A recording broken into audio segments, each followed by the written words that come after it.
Hei ja tervetuloa mukaan saamelaisen kulttuurin maailmaan. Minun nimi on Atte Siira ja kanssani täällä tänään on yliopiston lehtorit Siikka-Marja Makka sekä Marko Jouste. Tervetuloa ja mukava, että olette mukana tällä videolla. Kertoisitko Marko, mitä saamelainen kulttuuri alana itse asiassa on? No viimeisen 50 vuoden aikana on muodostunut moderni saamelainen kulttuuri ja yhteiskunta, jossa on hyvin tärkeänä osana tietenkin perinteiset asiat, saamen kielet ja tämmöinen modernin yhteiskunnan rakenne. Ja Kielikasinstituutin opetus kohdistuu justiinsa tähän kokonaisuuteen ja erityisesti siihen, mitä on saamelaisuus tänä päivänä. Täällä Oulun yliopistossa saamelaisen kulttuurin opinnot rakentuvat näin. Avaisitteko vähän, mitä nämä eri osa-alueet tarkoittavat? Joo, saamelaisen kulttuurin opinnot tosiaan alkavat kandidaatin vaiheessa, joka kestää noin 3 vuotta. Ja näihin opintoihin kuuluu tämmöisiä yleisiä opintoja, kuten kieliopintoja, mutta myös perusopintoja, missä syvennytään pikkusen tähän saamelaisen kulttuuriin. Ja sitten on aineopinnot, jonka aikana tehdään tämä kandidaatin tutkielma. Ja tietenkin tähän kuuluu myös pari sivuainetta, joista tietenkin suosittelemme, että toinen olisi saamen kieli, koska se kieli tuo kielen kautta pääsemme sisään tähän kulttuuriin. Kandidaatinvaiheen jälkeen opinnot jatkuu maisterivaiheessa, joka kestää tyypillisesti 2 vuotta. Ja siinä syvennetään tietoutta saamelaisesta kulttuurista. Todennäköisesti jatketaan sitten tätä aiemmin valittua sivuainetta. Työelämäharjoittelu on tärkeä osa ja sitten erityisesti tämä pro-gradu-tutkielma, johon keskitytään sen 2 vuoden ajan kyllä. Voisitko kertoa esimerkkejä noista perusopinnoista? Minkälaisia kursseja siellä voi tulla opiskelijalla vastaan? Perusopinnoissa voi tulla esimerkiksi ensinnäkin tietenkin tämä johdatuskurssi, jossa pääsemme sisään tähän saamelaiseen kulttuuriin, mutta siellä on myös kursseja saamelaisesta yhteiskunnasta ja esimerkiksi saamelaisesta taiteesta ja maailmankuvista.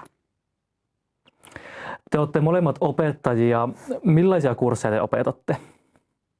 No minä opetan historiaan liittyviä asioita ja kulttuuriin liittyviä asioita sekä tutkimuksen tekemiseen liittyviä asioita ja ohjaan tietenkin tutkielmia sekä maisteri- että väitöskirjatasolla. No, minulla on tällä hetkellä semmoinen kurssi kuin johdatus saamelaiseen kulttuuriin ja minä myös ohjaan kanditöitä ja graduja. Osaatteko kertoa, mikä on opiskelijoiden keskuudessa pidetty kurssi? Tämä saamelaisen kulttuurin opinnot on siitä erikoinen oppiaine, että meillä on tämä esimerkiksi perusopinnot on suosittuja myös muiden opiskelijoiden keskuudessa ja muiden jopa yli tiedekuntien. Että meillä on esimerkiksi arkeologian opiskelijoita ja historian opiskelijoita, jotka haluavat tulla ottamaan saamelaisen kulttuurin sivuaineeksi.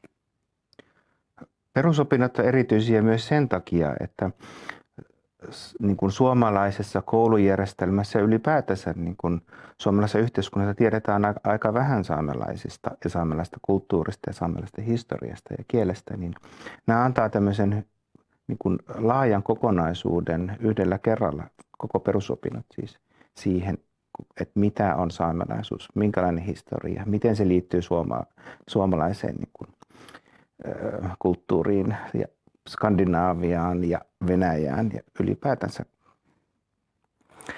No entäs sitten kun valmistuu, minkälaisia mahdollisuuksia siinä vaiheessa on, millaisiin ammatteihin voi työllistyä? Jos on lukenut saamen kieltä sivuaineena tai jos jo osaa saamen kieltä, niin meidän opiskelijat ovat työllistyneet todella hyvin. Ja esimerkiksi kulttuuriala vetää meidän opiskelijoita. Arkisto- ja museoala on sellainen kiinnostava, nykypäivänä nouseva trendiala. Myös media-alalle meidän opiskelijoita on päässyt.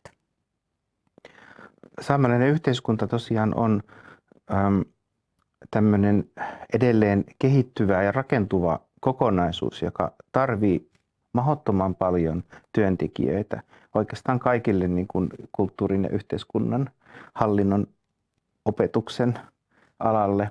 Ja Kielakas-instituutilla on 20 vuoden ajan ollut rooli olla merkittävin niin kuin kouluttaja koko saamelaisen yhteiskunnan erilaisiin tehtäviin. Kiitos Sikka-Maria ja Marko sekä katsojat siellä ruudun toisella puolella. Lisätietoja saamelaisen kulttuurin opiskelusta löydät oulu.fi-verkkosivuiltamme. Kiitos ja näkemiin.